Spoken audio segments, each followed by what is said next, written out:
Here's another breakdown, just so we're clear on Meta campaign objectives. So these are the options available when you start a Meta ads campaign. Again, these are not boosts. So you have awareness, which, as you can see, is just the objective that you want the largest number of people to most likely see your post or your ad on the platforms.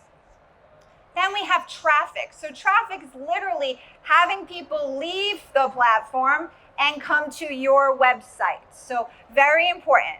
Then we have engagement, and here is very specifically to find more people who are going to do something, like an action. So not just go to your website, but take something like maybe watch a video.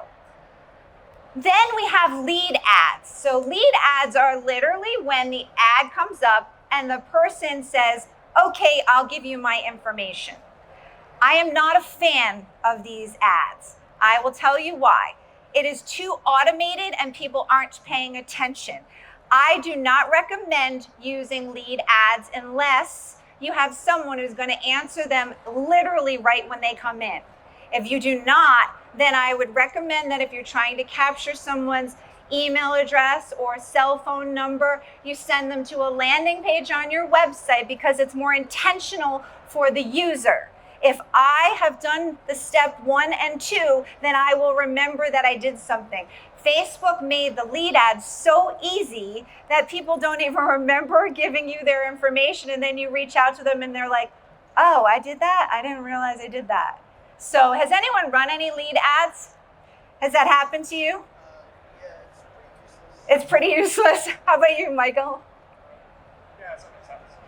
Yeah, and I answer lead ads in LinkedIn because I always want downloadables, so I remember them all the time. But I do want us to remember with lead ads is oftentimes that this is a person just because it auto-fills it for them, they just don't remember they did it.